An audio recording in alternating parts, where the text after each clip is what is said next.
जब जैक एक पेड़ काट रहा था तो एक छोटी लड़की जिसके चेहरे पर लाल तिल था पुराने जड़ों के नीचे से रेंगती हुई बाहर आई। वह न तो रोई और न ही शोर मचाया, वह बस घास की जड़ों को चबाती रही। वन रक्षक जैक चौंक गया। उसने जीवन में ऐसा कुछ नहीं देखा था। वह कुल्हाड़ी लेकर भागने लगा, तभी लड़की ने हाथ बढ़ाया और बड़बड़ाने लगी। जैक का दिल पिघल गया।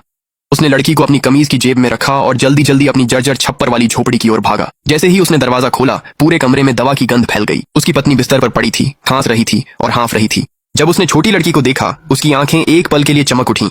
फिर उसने लंबी सांस ली। परिवार इतना गरीब था कि किसी तरह गुजारा कर पा रहे थे। मटके में बस मुट्ठी भर टूटा हुआ चावल बचा था। जैक ने खिचड़ी पकाकर पहले अपनी बीमार पत्नी को खिलाया। छोटी लड़की बिस्तर के पास उसकी पैंट पकड़े रही, पर वह रोई नहीं। उस रात पहाड़ों में भेड़िए हुआ रहे थे। जैक चाकू थामे दरवाजे पर पहरा देता रहा, डर से सो न सका। अचानक बच्ची रेंग कर उठी और कोने में जड़ी बूटियों की ओर इशारा किया। जैक ने ध्यान नहीं दिया और करवट बदल फिर ऊँघने लगा।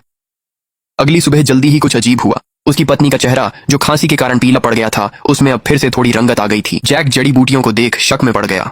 उसे लड़की की याद आई। उसने वे बूटियां उबालकर पत्नी को पिलाईं। 3 दिन में ही पत्नी उठ बैठी। जैक ने लड़की को गोद में उठा लिया और खुशी से उसे स्वर्ग की परी बताया। लेकिन अच्छे दिन ज्यादा देर तक नहीं टिके। मुसीबत जल्दी ही दरवाजे पर आ गई। गांव के गुंडे टॉम को पता चला कि जैक ने एक अजीब बच्ची को अपने घर में रखा है, तो वह जैक के दरवाजे पर आकर झगड़ा करने लगा। टॉम चिल्लाया कि वह छोटी लड़की कोई पहाड़ी राक्षस है और वह उसे इनाम के लिए शहर ले जाएगा। जैक गुस्से से कांप उठा। उसने छोटी लड़की को मजबूती से अपने पीछे छुपा लिया। उसने कहा कि यह उसकी बेटी है और कोई भी उसे नहीं छीन सकता। टॉम ने हंसते हुए अपने 2 गुर्गों को बुलाया और जबरदस्ती अंदर घुसने की तैयारी करने लगा। जैक ने अपनी कुल्हाड़ी उठा ली, अपनी जान की लड़ाई के लिए तैयार हो गया। लेकिन छोटी लड़की उसकी गोद से कूदी, टॉम के पास जाकर उसकी टांग थपथपाई।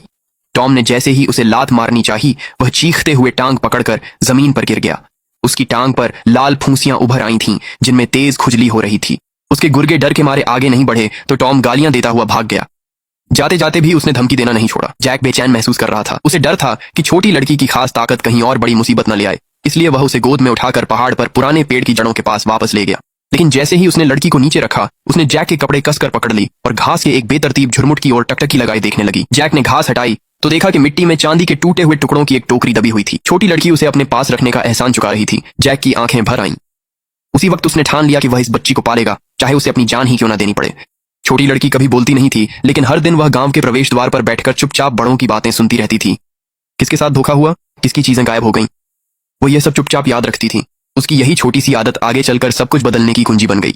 टॉम, जो अब भी हार मानने को तैयार नहीं था, जल्द ही एक लंबे चोगे वाले ज्योतिषी को अपने साथ ले आया ताकि वह उसके साथ झगड़ा कर सके। ज्योतिषी ने छोटी लड़की को देखने का नाटक किया, फिर दावा किया कि वह एक पहाड़ी राक्षस के रूप में पुनर्जन्मी है। उसने कहा कि अगर वह गांव में रही तो वह महामारी लाएगी और सबको बर्बाद कर देगी। गांव वाले घबरा गए और टॉम ने मौका देखकर चिल्लाया कि उसे गांव से निकाल देना चाहिए या यहाँ तक कि जलाकर मार देना चाहिए। जैक की आंखें डर और गुस्से से लाल हो गईं। उसने छोटी लड़की को कसकर पकड़ लिया और छोड़ने से इनकार कर दिया। ज्योतिषी ने मुस्कुराकर लकड़ी की तलवार लड़की की ओर घोंपी। तभी गूंगी लड़की बोल पड़ी और उसके राज खोल दिए। उसने बताया कि कैसे उसने अन्ना दादी के पैसे हड़पे और उनकी चांदी की कंघी चुराई थी। आंगन में मौजूद सभी लोग स्तब्ध रह गए। फिर गांव वाले आगे बढ़े और उसकी चौगा में अन्ना के नाम की निशानी वाली चांदी की कंघी छुपी हुई पाई। सच सामने आते ही टॉम मुड़कर भागने की कोशिश करने लगा, लेकिन दरवाजे पर खड़े बड़े पीले कुत्ते ने उसकी पैंट पकड़ ली। वह कीचड़ में मुंह के बल गिर पड़ा। असल में टॉम ने पहले उस कुत्ते को तंग किया था। छोटी लड़की रोज उसे खाना खिलाती थी और कुत्ते ने उसकी दया को याद रखा, सही समय पर मदद की। गांव वालों ने ठग और टॉम को पकड़कर अधिकारियों के हवाले कर दिया और वे फिर कभी कोई परेशानी करने की हिम्मत नहीं कर सके। जैक ने उस छोटी लड़की का नाम लूसी रखा। गांव के सभी लोग उसे अपनी किस्मत की देवी मानते थे और लूसी दिन ब दिन और भी समझदार होती गई। 3 साल की उम्र में वह औषधीय जड़ी बूटियों को पहचान सकती थी। 5 की उम्र में वह छोटी बीमारियों का इलाज कर लेती थी। जब वह बड़ी हुई तो उसने गांव वालों का नेतृत्व किया और पहाड़ों में जड़ी बूटियां इकट्ठा करने लगी, जिन्हें वे खाने पीने की चीजों और कपड़ों के बदले बेचते थे। पीढ़ियों से गरीब रहा गांव धीरे धीरे समृद्ध होने लगा। 10 साल बाद लूसी एक सुंदर युवती बन चुकी थी। वह जैक और उसकी पत्नी के सामने घुटनों के बल बैठी और 3 बार झुकी। उसने कहा कि वह असल में एक पहाड़ी आत्मा की संतान है। कई साल पहले वह पेड़ की जड़ों के नीचे फंस गई थी और जैक की दयालुता ने उसकी जान बचाई थी।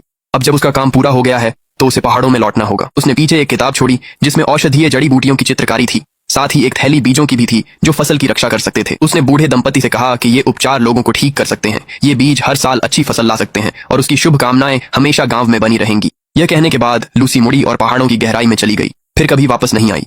गांव वालों ने उन बीजों को खेतों में बोया और हर साल अच्छा मौसम और भरपूर फसलें आईं।